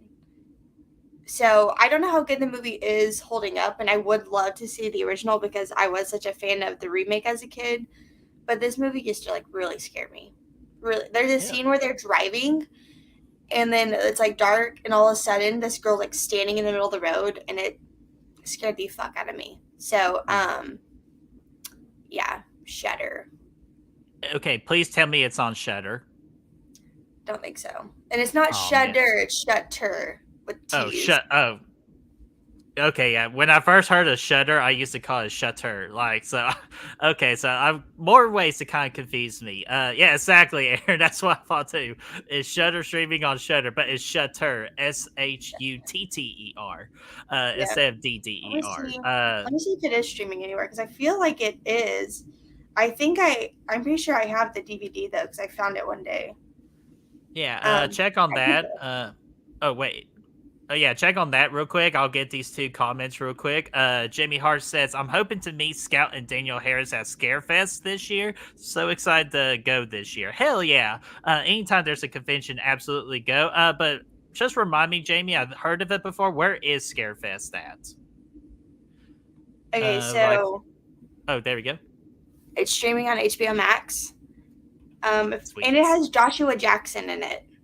Um, he's in Urban Legend, and he's in quite a lot of stuff, especially like '90s and 2000s. But he's in it, and he's like the one I recognize the most. So whenever I was watching Urban Legend, I was like, oh my god, I recognize him from Shutter. But he plays the husband in it. Oh, hell yeah. So, guys, that is HBO Max. I'm definitely going to add that to my list on HBO Max today. Because, again, you sold me on it. So, hell yeah. I love when people sell me on movies. And Evil Alex says, "Love your Halloween mask collection." Thank you there, Alex. You'll be seeing a lot more of these three in the future on Goodwill Hunting, where we do our fan film of The Package. So it's a unofficial sequel Halloween 3 fan film that Brad and Chris have written, and they will direct it. So we're looking forward to. We're excited for them. I'll be a producer on it along with Brayden and Chad. So hell yeah, you will see these masks again on this channel, absolutely. So thank you, Evil Alex. So okay, and Lexington, Kentucky, yeah, that was it because I am following that. I believe that's where Wham likes to go a lot too. Is for that particular horror fest. And then Jonathan, what's going on, man? How are you doing? And yes, Russell, I have heard of that particular episode on Talk Scary to Me about the whole Jamie Lee Curtis story. I got mixed thoughts about that, but that'll just be for another time. Like that question for another time, because I feel like me and Brad would love to discuss that at some point. So let's see here. Okay, is that it from the 2000s? Yes. Awesome. So let's go into the 2010s here. A couple of movies to talk about here. I got three from 2013, with the first one being The Last Exorcism Part 2. Was released on March the 1st of 2013. Not great scores at all for Part 2, so that's kind of sad to see. Well, it all depends on how good the first one is. Not even sure about the first one. And then the second one here is The Call with Halle Berry, a WWE Studios thriller here about Halle Berry being like an emergency personnel, like on the phone, like an operator, and trying to solve a crime of a girl getting kidnapped in a car. So it's a good thrill ride. I'm sure we'll get to it here in a little bit. And also, lastly, we have Bates Motel. Amazing scores for this series based off Psycho. It's kind of like a prequel to Psycho. This is what Bates Motel is. And of course, has Farrah Farmiga in it, so that's friggin' awesome to see. I bet she was awesome in this. So, Destiny, any thoughts about these three movies here? Oh, and two movies and the one TV show. So I really enjoy. Okay, first, okay, actually, The Last Exorcism Part 2. Bad. Yes. Bad movie. I can't even like remember. I know I've seen it because I've seen the first one, and the first one like actually really like scared me, and I thought it was really well done. And then the second one just like completely disregards like the first movie, and I was like, okay, whatever. So don't like that movie. And then The Call I thought was really good. I remember watching that like at my house one day, and I was a fan of Halle Berry and what's her name? Abigail Breslin. That might be her. Yeah. Or Let me look it up real quick. Let's see here. yeah, Sorry. it is her. Okay. So I had seen Damn, her you're in like faster than other me. stuff like growing up. So But I thought that movie is really well done and really effective, and I remember like learning stuff about the movie. Um, which now they've changed cars to where you can't really do that. But stuff that was like actually smart, like the part that always stuck with me is like she's in the back and she kicks out the like tail The lights of the car, mhm, and then she's like pouring paint out of it and like putting her hand out. And now unfortunately you can't do that with lights. They don't come out like that now. So I was like, well fuck, that was like actually a thing to like keep in mind in case this ever happens to you. But it kind of shows you things to be like aware of and like what happens if you're in that situation because that's terrifying. But mhm, I thought the call was pretty good. I haven't seen it since that first time, but it definitely stuck with me and I found it really effective because it's just something you have to be aware of that this could just happen. She was just like in the mhm. mall, in the parking garage, and then Yes. taken. Like that can easily happen. So, pretty scary stuff, but it was really good. I really liked it. I want to rewatch it here at some point. And then Bates Motel, never finished it. Oh, so Never. you have watched a little bit of it. Yeah, I watched a good. I remember the last thing I remember is that the older brother was selling weed. He had like a Oh, weed farm. That's all I there can you go. remember from. But I stopped watching it. But I did. I enjoyed it. I just have a hard time finishing shows. Really. Yeah, but yeah, everybody in the chat right now is like saying, yeah, the call was pretty good, and Base Motel is amazing, and yes, definitely the call is a really, to me, I'd say at this point underrated. So I easily recommend that watch. Yeah. Also, um, the guy. Hold on. I said this whenever I was talking about possession, somewhat like recently. Freddie Highmore, so the guy that plays Norman Bates in Bates Motel, looks just like a young Sam Neill, especially in that picture that you showed. He looks just like a young Sam Neill because Sam Neill was younger in the possession or in possession. They look just alike, so similar. Mm-hmm. So Yeah, give that what yeah, you and will. I could see that. Let me bring that up again, real quickly. Oh yeah, I can easily Sam see Neil, Yes. same Okay. Hold qualities right on. there. Sam Neill possession. Yes. Okay. Yeah. So when Yeah. Destiny has, you got the picture ready? Yes. All right. So imagine this face right here, and Sam Neill right there. Okay. Yeah. I easily hell even the same the way they part their hair. Oh I my god, know. that's It was like crazy. freaking me out the entire time I was watching this movie. Oh man. And plus, it's also sad too. I think recently it came out that Sam Neill has a rare blood disease. That it got announced like a couple of days ago too. So that's sad to hear about Sam Neill going through that. This But no, just the resemblance between the two right there you just showed. That's scary. right? And Possession was already such a fucking trip of a movie, and I was like, I can't handle it anymore. I'm about to freak out. It was so weird. It's still on my watch list. I plan on watching it here eventually. I better get my tail in on it. I'm afraid that Shutter will release, like we'll let it go. Yeah, you need to So watch it when you hopefully it's. can because who knows? Let's see. Yeah, Jamie agrees, saying it does look a lot like a young Sam Neill. Yeah, it really does. So it's so creepy. Yeah, and I've never heard that comparison before until I watched that, and I was like, what the hell? He kept looking at the camera. I was like, no, stop. You're freaking me out. So, anything? Did you have anything else from 2013? Nope. Alrighty, let's go to 2018. Two big movie topics here. This one we recently done a watch party for to celebrate the 5 year anniversary of this movie. And me and Destiny, we whooped Brad and Braden's ass because we even have it on video of Braden getting scared about this movie. So I'll release it when I feel like the time is right. Or you could go back to that watch party and experience it for yourself. And that movie, it's The Strangers Pray at Night, released on March the 9th of 2018. Sadly, the scores are not the greatest, which I think that's bullshit. But I think that's from the earlier ratings when this movie first came out. But I feel like over the time, especially now, the last couple of years, last 2 years, I would say, this movie really has this cult following. And one of the leaders of the cult following here is Destiny, that is. She promotes this movie a lot every chance that she gets. I believe, correct me if I'm wrong, top three movie of all time for you in the horror genre. So, Destiny, tell us the story. How did you love this movie? Why do you love this movie so much? Yeah, this is my third favorite horror movie.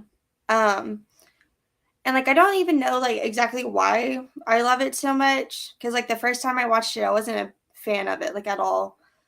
And I just finished watching A Quiet Place, the first one, because this is also 2018. And I don't know if it was like the watch of that and how like sad that movie made me, and then I tried to go into this, and I was just like, no, like what the fuck. And I also wasn't like I had seen the big 80s slashers, of course, like the Halloween movies and Friday 13, Nightmare on Elm Street, whatever. But besides that, I wasn't really well versed in like other like sort of just like 80s movies besides those movies and Child's Play. So then watching it again, I'd seen a clip on Twitter of the end and I was like, oh, this is a really good song. So I started listening to the song and I was like, let me rewatch the movie. And then I watched it again and I was like, that was really good. And then the more I watched it, the more I loved it. And I had already gone through and started watching other just 80s slashers that were more one-offs and not like as well known and stuff. And so I feel like I respected the filmmaking of the movie a lot more as well because I remember the first time watching, I was like, why do we keep doing like close-up zoom-in shots? But then going back and watching other movies, I'm like, okay, like that makes more sense. And like the long, like lingering shots and all like the panning shots and stuff. But just every time I watch it, I love it more and more. And like I'm aware that the characters make bad decisions, and I'm aware like maybe the writing isn't the best and script isn't the best, but like I don't care. I don't care. I love the killers. I love the cinematography. I love the actors that are in it. I love the soundtrack. It's my favorite soundtrack of Mhm. any movie. Um, so yeah, I love the movie. Hell yeah. And you hear that, Brad? She doesn't care about character decisions in the writing, so shut up. Because that's Brad's big grip with that movie is the character decisions. Again, you could experience all the good fighting and all that on that watch party we did a couple of weeks back. So my quick thoughts about the movie, and I'll get these three comments here. Wasn't the biggest fan of this movie on first watch because it was so different from the original The Strangers that came out in 2008. And I just wasn't a big fan of the whole drastic change about it. And then again, it was like a couple of years ago. I was on Killer Flicks looking for people suggested movies and all that.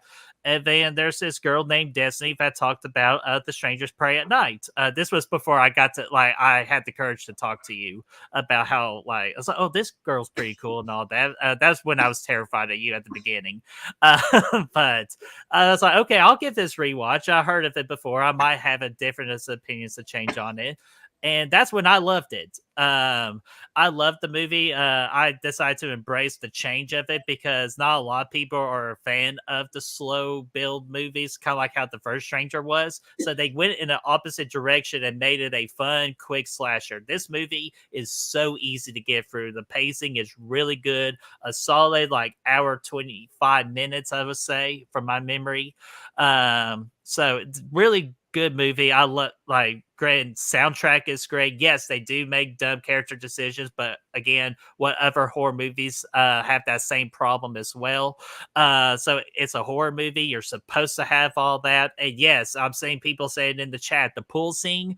Absolutely epic scene. Definitely one of my all-time favorite scenes experienced in the horror genre, especially for a slasher. So I really love this movie. Again, I gotta thank Destiny for that for introducing it to me. Yeah, this is definitely one of those movies that like I try to get people to watch. Like I got so many people from work to watch it. I've got my friends to watch it with me. I love this movie. And it came out or like I spent the anniversary watching Scream 6 in theaters. So I thought that was pretty cool. To see Mhm. like again one of my other favorite franchises in theaters while celebrating one of my other favorite horror movies. I was like, what a good day. It's a good Yeah. freaking day. And it was. Yeah. So it's pretty exciting. So now I'll always tie in Scream 6 with The Strangers Pray at Night, even though Scream 6 is technically the 10th. It came out on the 9th. Mhm. And so that'll be like a cool little thing. Every year I'll celebrate both movies the same day now. So Yeah, and if this show's still around in the year of 2028, we'll get to talk about Scream 6 and The Strangers Prey at Night at the same year.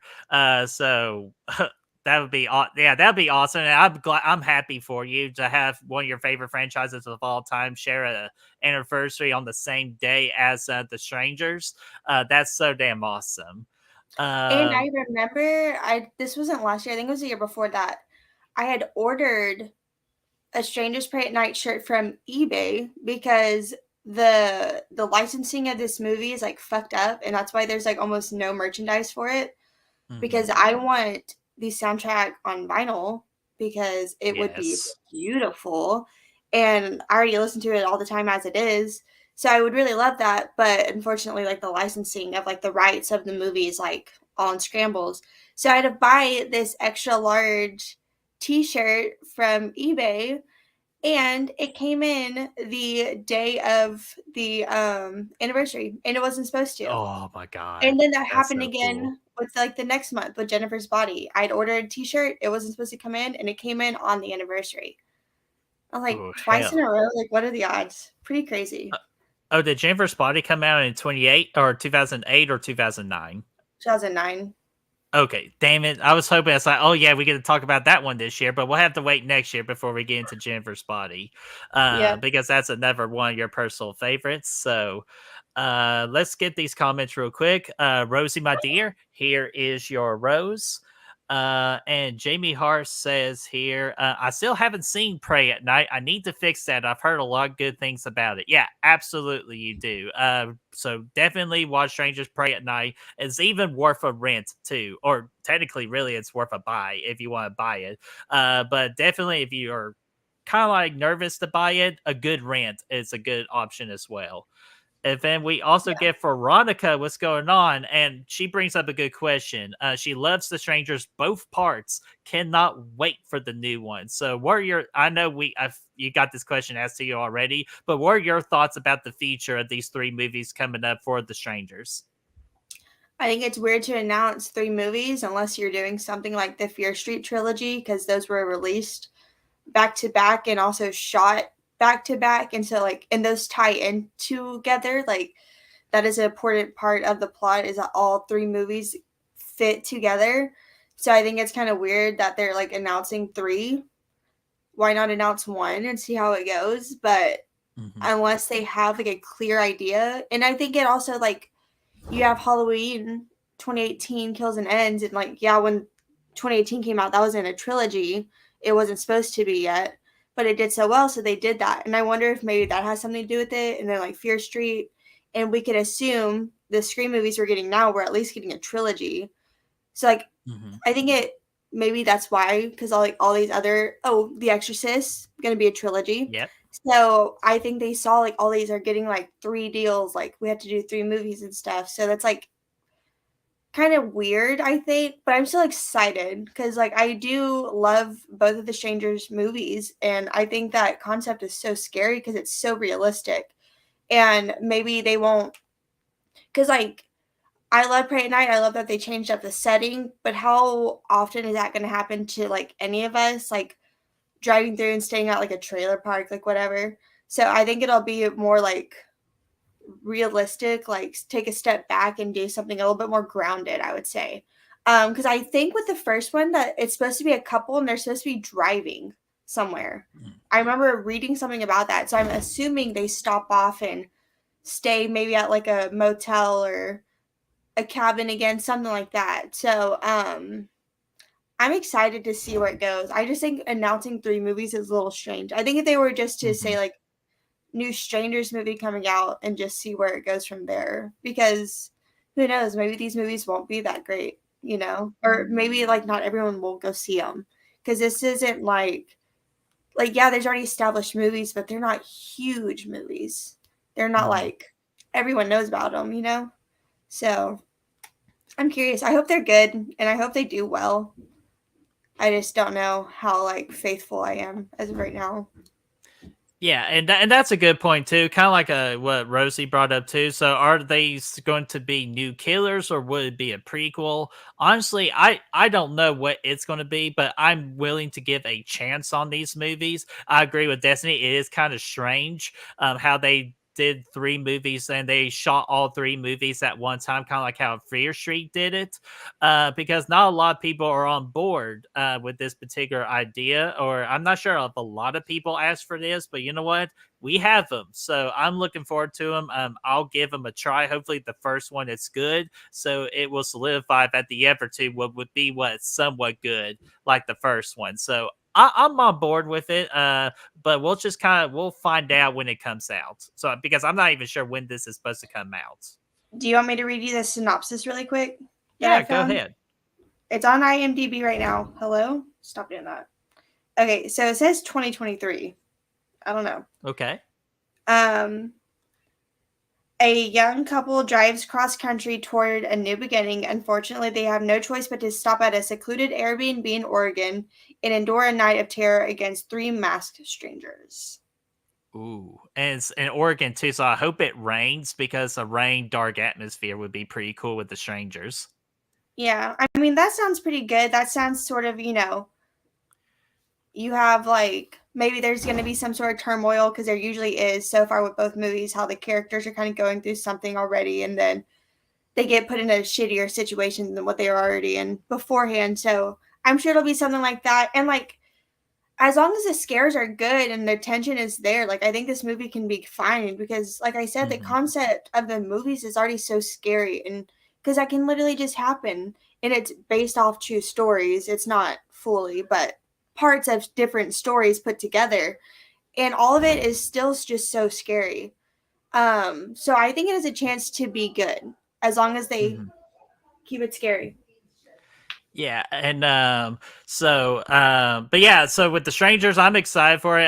Kind of more curious, like if they will do the kind of like the strangers or the strangers pray at night route, like what tone of the strangers movies that it's gonna go to. So I'm looking forward to it. So that is going to be it for the strangers pray at night. Definitely one of Destiny's top three favorite movies, and that's awesome. We get to talk about it. Let's go ahead and talk about the other one because this kind of like made its ways around the film festival. So technically, this has like 2016 release and all that, but I do not count film festivals unless if we don't have a choice but to include it. But the According to my research of like a release date, this movie had a short release date in theaters in 2018, and that's our boy Art the Clown getting his own movie of Terrifier. That release was on March the 15th. So a couple of days ago, actually, of 2018. You can experience all the madness that is art on Peacock, Tubi, and it's free on Fudu right now. So, Destiny, what are your thoughts about everybody's, or at the most popular clown on the planet right now of Terrifier? Um, I'm a fan of Terrifier, the first one. Braden and I did a whole episode talking about like it does have its flaws and it's obviously like low budget, but what they were able to do with that, and especially now with Terrifier 2, what they were able to create. And obviously this wasn't like the first time we've seen Art the Clown because he was in other movies, but this is like David Howard Thornton as Art the Clown and really like taking that character and like upping that character. So I'm a fan of Terrifier. I've seen it like 3 times, I think, and it's definitely like grimy and like kind of like sleazy, and it's shocking and it's gory and it's nasty, but I mean that's what I like about it. So I really enjoy the first one. I definitely think I like the second one more just because like the characters, but the first one is still I Mhm. think really good, and still that is a Halloween staple as well. Both will be now, but I want to watch Terrifier every year.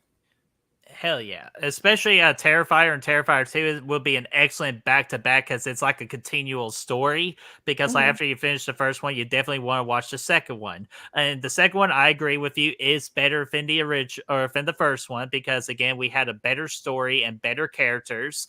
Because the first one was really trying to establish Art the Clown as being this like next potential horror icon of a slasher, and just doing very disturbed things. So it's like more about him. But then the second one, it was more about the characters of Sienna. And Sienna, my God, Lauren Lavera, dominant, like amazing in that movie. Love her a lot. Hopefully, she gets a lot more roles in the future for her work on that movie. Same thing with David Harold Thornton. I hope he gets more bigger chances to do stuff. But yeah, the first Terrifier, I still like it. Definitely has one of my girl crushes in it. The one that kind of almost looks like kind of like a great value version of Nev Campbell. For some reason, I cannot think of her name right now, but I absolutely fell in love with her. So it was sad seeing that she did not have a good ending. Pretty much a good shot in the eye and all in the face. So, and then, of course, we got to talk about the upside down, sawing the girl in half. Um, yeah, I can't ever get that on my damn mind. That one will always stick with me. Like, what the fuck is going on here?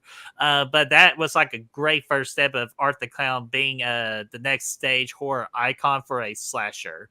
So Terrifier, really damn good movie. Yep, I would agree. Really good, Yeah. fun, low Mm, budget time. yeah, and the Definitely cat sets for the mood for Halloween, I think, as well. Oh, absolutely. Because like the first, yeah, because both of those movies play off like cosplaying and all that too. So that's a great point. Definitely two great movies to watch it on Halloween.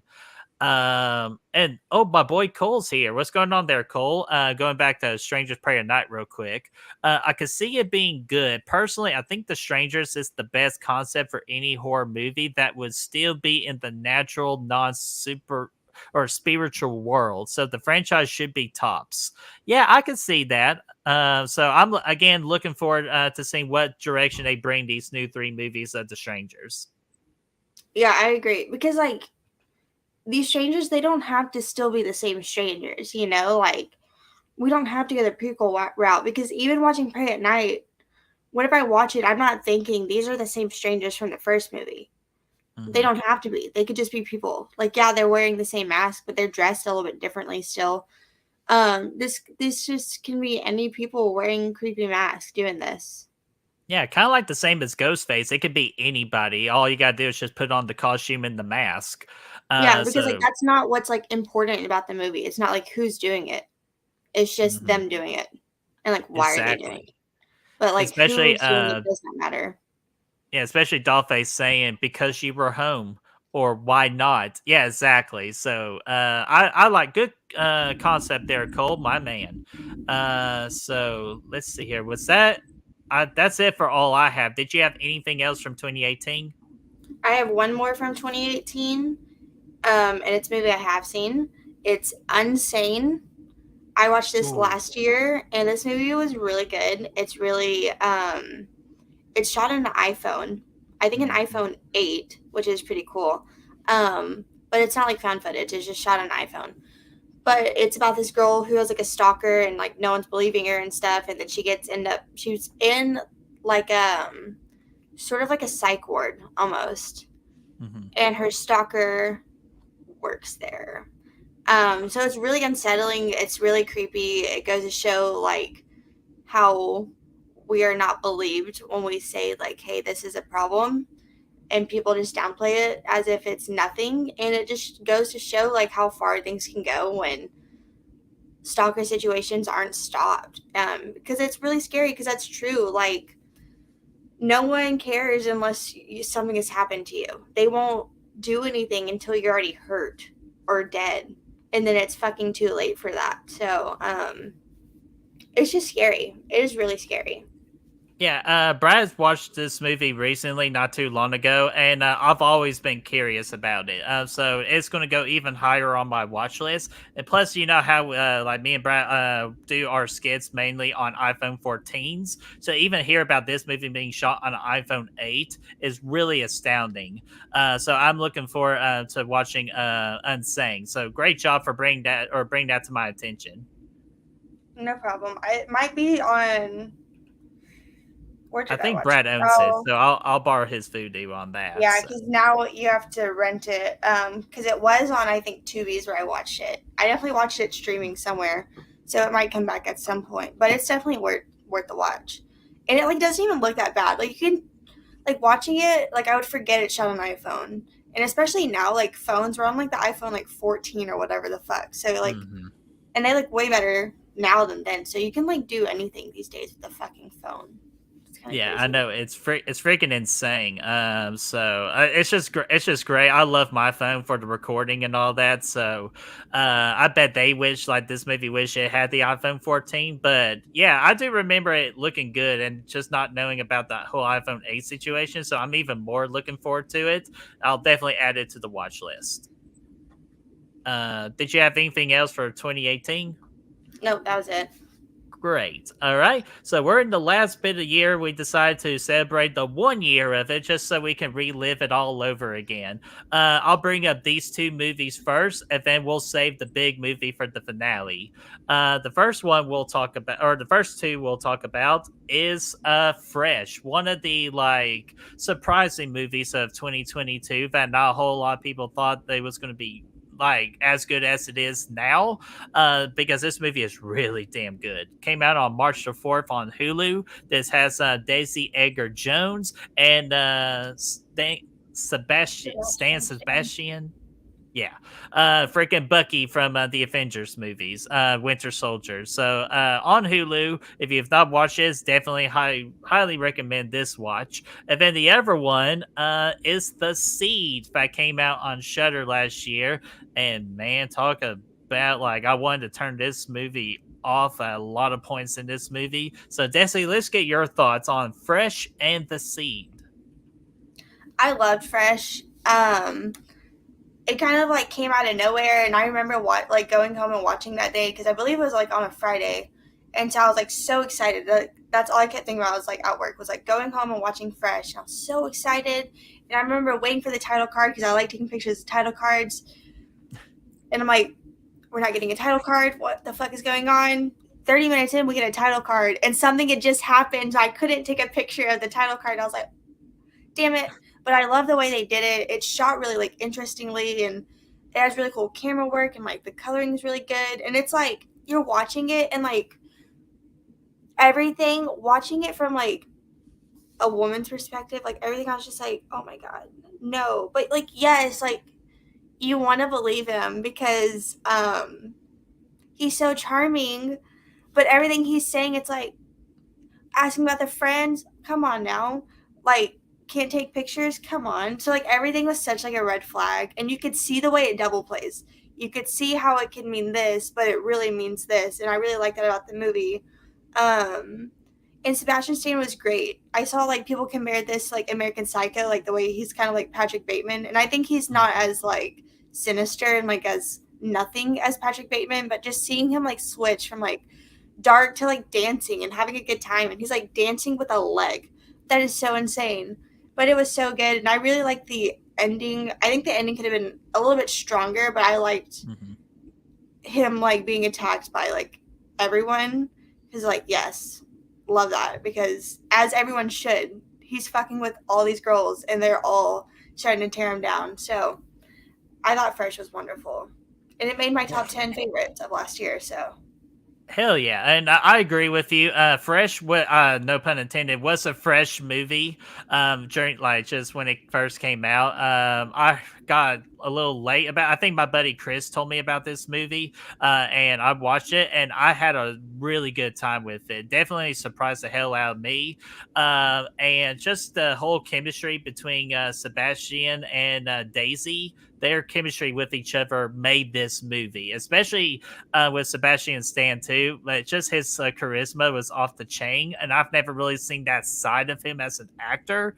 And for him to have this opportunity to do it was really cool to watch. And plus, it also put Daisy Edgar Jones on the map too, as well, because she did other big movies and a TV show within later last year. And I think she'll be a feature star in the future. So I definitely enjoyed Fresh. But man, Destiny, what about The Seed? I so I watched this movie Exactly. one morning because it got on. It was added to Shutter, and it looked like a movie I would like because it looked like it's about friends and like girl like bitchy like girlfriends, and I love movies like that. I love shit like that, and it does have that. But what it lacks is like almost everything else. This story, you're just sitting with these girls for most of it. This like almost turtle looking thing shows up and they're like trying to take care of it, and it's like an alien, and then it gets really weird. But when it gets really weird, I was like, finally, like they're doing something. I wish they would have done more of the weirdness because it's very much like society. It's very like Lovecraftian, like color out of space, even like it turns into that, but it takes so long to get there. And when it's there, it's not as much as they could have pushed it even further. Because like when it gets weird, that is the best part of the movie. That was when I Mhm. was just like, finally, this is what I've been waiting for. But then the movie's over in like 10 minutes. So it's just like sometimes there's a payoff, like society. There's a payoff to society. Mhm. This whole time, weird shit's happening, but they add more weird shit.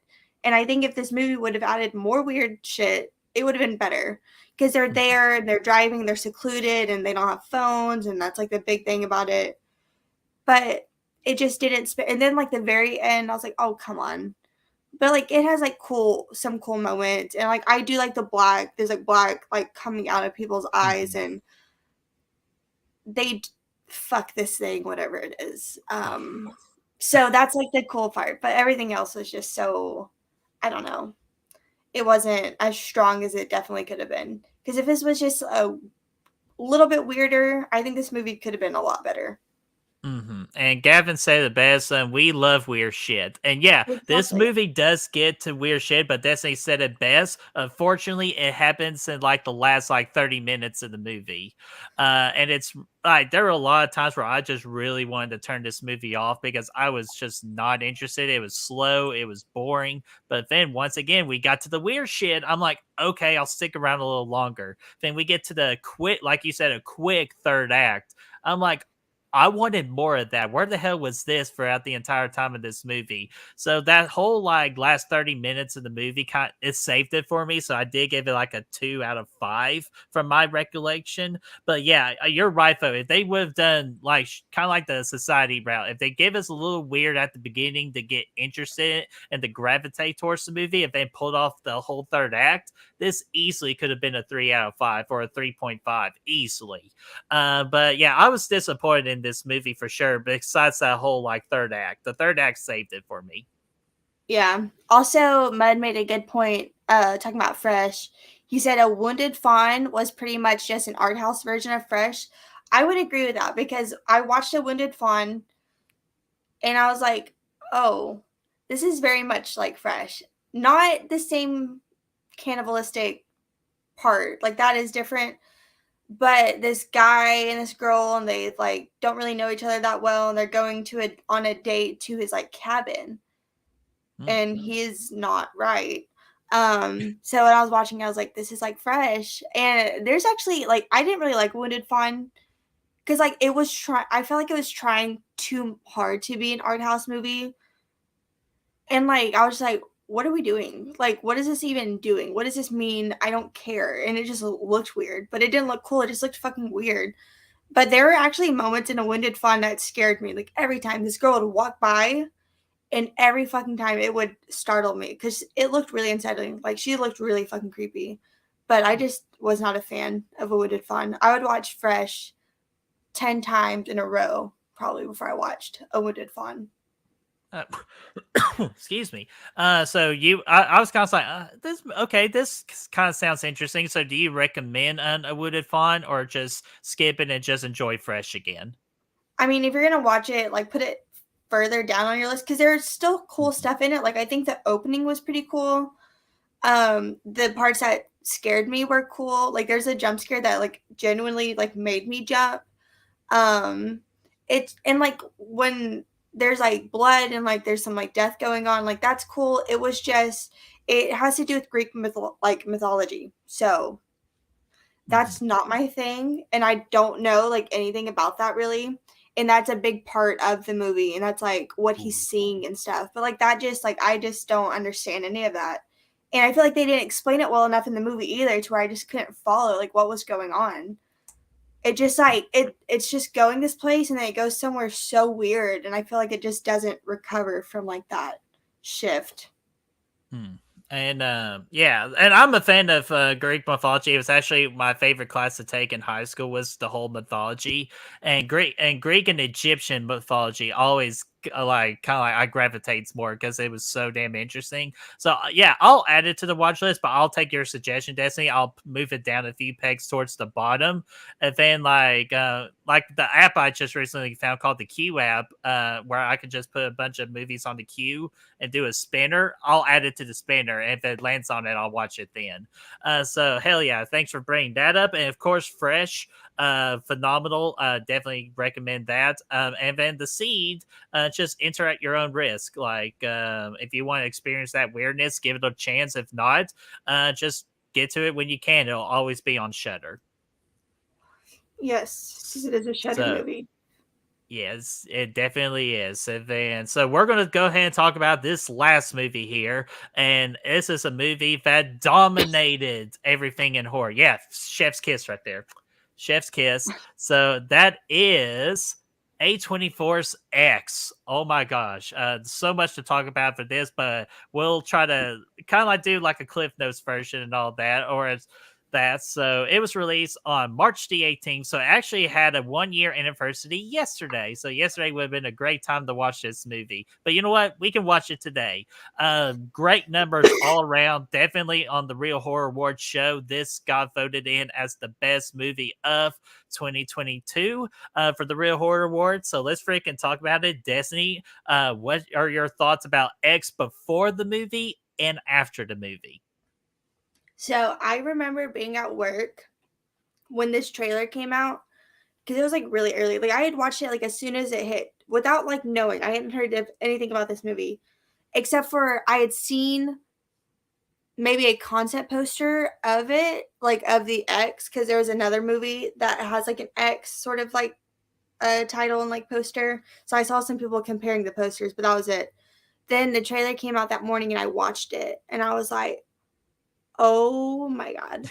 I made everyone at work watch it. I was like, you have to see this. I loved it. I loved the use of the song in it. I loved Mhm. the part I was like the most excited for was to see like why or to see the Jenna Ortega like scream.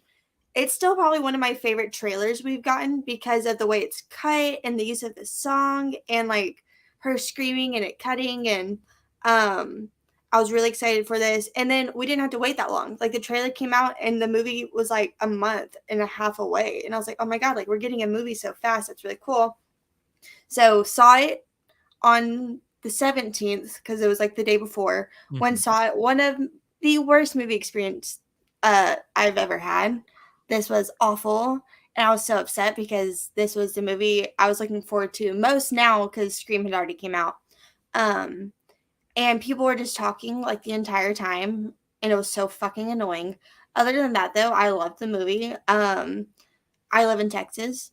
Okay, so there's already a bonus. I live in Texas, and it starts off in Houston, and I was like, hell yes, because that's where I'm from. And I was like, fuck yeah. So we start off in Houston, and it's set in Texas, and it has Mia Goth, who I'd seen in Suspiria without realizing who she like was at this point. It has Brittany Snow, who I was a huge fan of. Like, I love Brittany Snow. It has Jen Ortega, who we had Mhm. just seen in Scream, so that was so exciting. It has Martin Henderson, who Yep. from Pray at Night in the Ring, so I was so excited to see him. Kid Cudi's in this movie, and I was like, oh my god, this is so cool. Like, we're doing something like crazy. And I love the movie. I absolutely love the movie. It was my favorite movie of last year. And I think like this movie just like resonates with me like so much, and like I really do like think about like I will not accept a life I do not deserve, and that really stuck with me in both X and Pearl, because it's like get out and do something when you can, or else you will be stuck here. And watching the movies, I'm just like, yeah, yes. And so like that really just like resonates with me. So I love X and Pearl, but especially X, especially X. Hell yeah, and that's just so awesome too about how like a movie can like really gravitate towards you and like just to kind of like affect you like a personal standpoint. So that's so freaking awesome how movies freaking do that. So that's a great story. I'm sorry you had a bad theater experience with that because people are fucking assholes these days. Except for our people in the chat, you all have been awesome throughout the entire time. We love you for it. And Brooke says that her family is from Houston, grew up visiting there every summer. Love Texas. Hell yeah, that's That's awesome, really Brooke. cool. Yeah. So, let's see here. Okay, just want to make sure get up with the comments stage real quick. But yeah, kind of like the same thing with you. Never really heard about this movie, but when that trailer came out, I was all in on it, especially seeing Jenna Ortega screaming. I needed to know what the hell she was screaming at. And after the movie, she had every right to scream at that for what the freak she saw. Man, so I loved the trailer. And I will ultimately compare this to 2019's Ready or Not. We heard nothing about Ready or Not. We got that one trailer that's like, okay, I'm in on it. And then 2 weeks later, we get the movie and it became everybody's favorite during 2019. Same thing with X. This was definitely my favorite movie. It is a golden reel of 5 out of 5. Brittany Snow, fantastic in this movie. Martin Henderson did a really good job playing in this movie. Kid Cudi was really good. Of course, Jenna Ortega was getting popular at this time, and her stardom was increasing. But yeah, let's talk about the show stealer. That's Mia Goth. Mia Goth was freaking phenomenal, and dumbass me did not put two to two together thinking that old lady Pearl was also Mia Goth. I learned about that after the movie, and I knew I had to go see it again immediately, or when it came out on streaming or to rent. I definitely rented again because I wanted to see that. Big applause to the practical effect team for making the whole Pearl concept for Mia Goth. So absolutely love X. I do love Pearl. We'll talk about Pearl in September for the 1 year anniversary. And from my understanding, in April the 3rd, Maxine is going to go into production. So hopefully we're going to get Maxine later this year. That would be phenomenal. Having Mia Goth and Kevin Bacon on the same screen. Are you freaking kidding me? The idea, like the endless possibilities on that. So love X. X is phenomenal. Recommend it to everybody. Yeah. X Cool. is definitely a movie like I was like watching as many times as I could whenever it came out on streaming, because I was just so excited to watch it again. And I made Maddie watch it with me, and then we dressed up as Maxine and Lorraine whenever we went to the Mhm. convention last year, which was a lot of fun too, because we were trying to figure out what we're going to be, and I was like, we should watch X and we could do these costumes, like it's not that hard, and it was so fun to do that. Mhm. Yeah, and you all did a phenomenal job with that cosplay too. I thought that was so freaking cool. I bleached Of my eyebrows course, for it. of course, you were Mia Goth, and which one? And Mia, or not Mia? God, not Mia. Maddie was who? I'm trying to remember hers. She was Lorraine. She was Jen Ortega's character. Oh, Jenna Ortega's character, Church Mouse. Mhm. Yeah. So, oh yeah, I remember it now. Yeah. So you all did a great job on that cosplay. So yeah. Any other thoughts about X? Except for we both missed the post credit scene at the end of the movie. Yeah, that was just the fucking icing on the cake, okay? After having a terrible movie experience and then come home and then see everyone talk about a post credit scene, I was like, oh, Yeah. Okay, luckily, look, I am not for pirating stuff. And this was just like a little trailer, but someone recorded it, uploaded it, put it on Twitter, and I watched it, and I was able to send it to people, and then it got removed because they're like, no, don't be doing that. So I did get to watch it that night, just on a fucking someone shooting it at the theater like this, but I was still able to see it. And then I was like, oh my god, like that's so cool. Like we went from not knowing about this movie to having a movie to having a fucking another movie. That is Later crazy. on that year. Yeah, it's like literally then we only waited not that long to get another movie and I was like, holy shit, like it was so like a fun time. It was like when Fear Street came out. Like that was such a fun 3 weeks of 3 weeks. like movies coming out and like all of a sudden like oh like everyone has something to talk about. So it was really cool. And then they established Maxine. So it's just like all of a sudden we went from no movies to we're getting a trilogy. And a trilogy that I think works, like makes sense. Mm-hmm. And I like the way they're doing this trilogy. So I'm really excited for Maxine. I'm so excited. Yeah, and especially how Maxine's going to be in the set in the 80s. So you thought the music was good in X and freaking Pearl. Oh my God, the possibilities for them to mess with the score from the 80s of Maxine. That's the thing I'm actually looking forward to the most with Mhm. Maxine. And plus, I think this trilogy has definitely got the potential to being one of the greatest horror trilogies of all time. I really feel like we got that potential set in there. And last quick story, I forgot about to mention this with my theater experience. It wasn't a bad experience, it was an awkward experience. I was the only one in the theater, so I was freaking excited. Yes, I got the theater to myself. This is freaking awesome. Right before the credits decide to play, a kid walks in, a little younger than me, sits in the I'm in the middle section. He sits in the very back. And we know how this scene plays out, especially when Brittany Snow and Kid Cudi get on screen. I was just like, God, I'm in this theater with another dude watching this. This is the most uncomfortable thing I'm doing right now. But then, of course, we get to the main plot of the movie and everything was okay. But I was just like, I really just shared that experience with one other dude in the back of the theater. And I was so terrified to turn around.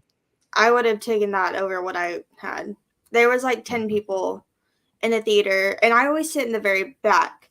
But at our theater, in some of the seats, depending if you see it in IMAX or not, which we didn't, it's the very back, and then there's 2 seats back here. There's a Mhm. couple back here, and they were the ones talking the whole time. So they're Oof. here, I'm right here. So all I can hear is them talking the entire time. And like I don't know if everyone knew going into the movie what it was going to be. I knew it was going to be.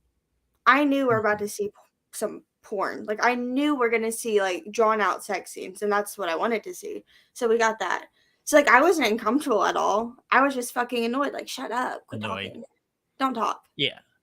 Man, I would have Don't switched places with you just so you could experience the movie better. And then my patience would have been lost by then. I would have told them to shut the fuck up. So I would have easily traded so I could just tell somebody to shut the fuck up because that's actually on my to do list in the theater is telling somebody to shut the fuck up. If I get the courage one day to actually do it. Yeah, that was definitely the worst that I've But had. man, Afro Wells says they love your phone case. It's fire. Thank you. My Yeah, friend Mia that's got this pretty for me. badass. Who Oh, gave that to you? also Mia did. This is for my Oh, birthday. I changed my wallpaper yesterday. uh, Jennifer. I'm oh yeah, Jennifer's Body. And then my lock screen is Scream. Oh hell yeah! So you freaking just went the cool zone. Like mine just bland and stupid. Even though I will give Mia a shout out real quick. Back in my phone case is Mia's sticker from her Etsy store, which I suggest everybody to go do it and support her because she's so damn talented, and we need to get her work out there even more. So Mia, that was for Yeah. you. I'll expect my $2 promotion check in the mail. I'm trying to I don't Mia just sent me in. Hold on. I want to grab them really quick if they're over here. Yeah, grab Oh them real yeah. quick, and I'll check the chat real quick. Um, yeah, Afro, nice Be Kind Rewind. Awesome. Yeah, it really is awesome. So again, they're great stickers too. I know they will last for a very long time. So Mia does an excellent job. You will not regret shopping at her store. She's freaking incredible. Wait. And let's see here. And you also said too, Brett was feeling a little uneasy. I was feeling a little woozy at that time. I'm like, my God, I just was so terrified to turn around to see how that kid was reacting. So it was really uncomfortable at that particular time. But after that scene ended, the rest of the movie was just fine. Let's see here. Oh, okay. Okay, I got them. Boom. These are also from Mia's store. I'm not sure if these are going up on her website immediately or what, but at her Which one? convention, she will be selling. Oh, yeah, I remember those. I told her I was going to buy some. This one is my favorite. It says Mhm. groovy. I could And then, of easily see that. course, Be Kind Yeah. Rewind. Love this. Game Over. Ooh. And That then might be the one I buy. Just the Tip. Okay, nope, never mind. That would be it. Just the tip. Just because of Very the cool stuff. I'm very excited to yes. put little frames on these. Yeah, definitely do that. And I do have another thing of hers artwork over there, but I'm kind of stuck right here. So I'm glad you showed that. So definitely check her out. Do you remember the name of her store? I could never pronounce it right. It's Halusa Arts, but let me make sure I spell this right. Because that's what I fuck up is the spelling. Yeah, and guys, here's what I'll do after the show too. On the Goodwill Hunting Instagram story, I'll post like what I have of hers and put her Instagram profile on there, so you can click on it. Where you can click on her. I'll leave the store link too, just because again we want to get her artwork out there. Yes, Russell, we are looking that up right now for you. Again, I'll post everything on the Instagram story on Goodwill Hunting as well. Because we gotta get her work out there, man. She's so damn talented. And I know she's excited for her table at the convention she's doing in the summer. So we definitely want to get her up there. Hold on, I freaking buy a lot of shit on Etsy. I'm scrolling down to find it. It's one of her favorite stores. It really is. It's the best place to shop for people. Found it. Okay. Mm-hmm. So the spelling on Etsy, HALLUCIARTS.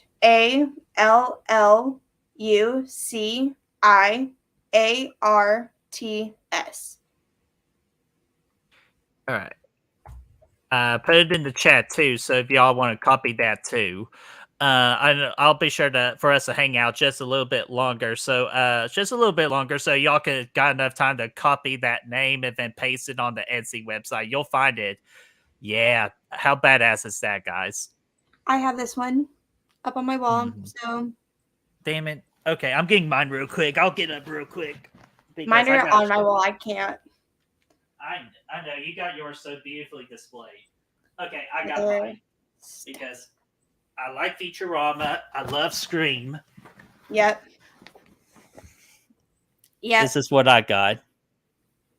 So, like, you definitely want these, and she charges at a very good price too. So it's easily well worth buying multiple copies, and plus, again, it helps her out too. So be sure to do that. Definitely. So, And on her prints, they're usually all free shipping. So. Yeah, and she writes you a nice little sweet note too, saying how much she appreciates your business. Again, Mia has that heart out of shell, but she's definitely one of the other sweet people I've have met for this YouTube journey. And again, fellow Scream Warrior, so Mia's awesome. Plus, she's one of Destiny's best friends, so I have to talk good about her while I got Destiny on here. So let's see here. Okay. Anything else about X? I know we went on a little bit of a side quest there for a second. No, that's it. I just love it. Yeah, it's so great. Definitely one of the best of last year. So to wrap everything up, let's go over the best of March real quick, which I finally did change the month on there. So, haha, got it this time. The best of March For Rotten Tomatoes by the critics, it is The Birds and X. From the fans, it's surprisingly enough The Birds and The Birds and The Birds. The Birds just dominates this list with all the ratings and the scores. To my surprisement, but trust me, X is not that far behind. So that's the best of March. And the worst of March goes to April Fool's Day on IMDb and Letterboxd. And for Rotten Tomatoes, The Last Exorcism Part 2 by the critics and The Seed from the fans for Rotten Tomatoes. So that is the best and the worst of the movies we've talked about. And then, that's anything else you want to include or another movie from 2022 that I have missed. And No. speaking of which, Mia, you're so welcome. Yes, you're very welcome. So, Thank you, Mia. Thank you for your yes. service. Yeah, thank you so much. And that was it for 2023, right? Okay. So, anything else about all the movies we talked about before we wrap everything up? Nope. Okay. Nope. Got to So, talk about some of my favorites, so that was pretty cool. hell yeah. Yeah, I figure you would enjoy this episode talking about some personal favorites of yours. So hell yeah. So before I will let Destiny say what's coming up on her channel, the next episode of Back from the Dead ain't gonna be that long. We're gonna come back for the April episode on April the 2nd at noon Eastern time. So we'll bring it to you extremely early this time around, due to our schedules being different. We just still want to make sure we do another episode for you all. And will also be a 2-year episode. It'll be the 2-year anniversary of this show too for next month as well. So we'll celebrate that in some ways somehow. So Destiny, what do you got coming up on the channel? Or I'm sorry, on the channel hopper.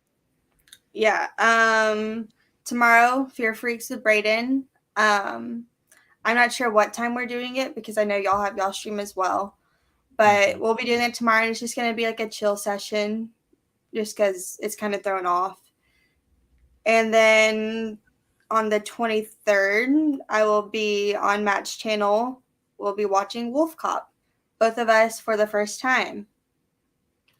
So I am interested in that for sure. Hell yeah. And that's what's coming up on the week of Destiny. I got all of her links in the description down below so you can keep up with her and her YouTubing schedule. And then for Good Will Hunting, what me and Brad got coming up this week, like she already said, I'm on Braden's channel tomorrow early. Not sure about the time yet. We'll be sure to update you on that when the timing is. But for this week, for Good Will Hunting, on Thursday at 8 o'clock Eastern time, we're going to bring on special guest Chad for another Tearing It Up stream. But for this time, it's going to be on the characters of the Scream franchise. So we're going to be tearing up those particular characters. So that's going to be a fun time. And then for the next Sunday, I don't think me and Brad had anything yet. If we do, we will let you all know. So, and we got a Friday the 13th watch party series starting April the 2nd. That'll be the evening. The Back from the Dead show would be in that morning of the noon spot. So lots to coming up. So be sure to follow the socials. So Destiny, any last words, and I will log us out. Nope. Alrighty, so we'll go ahead and get out of here. Guys, enjoy the rest of your Sunday, and we will see you all on April the 2nd from Back from the Dead, the April episode. So we will see you all then.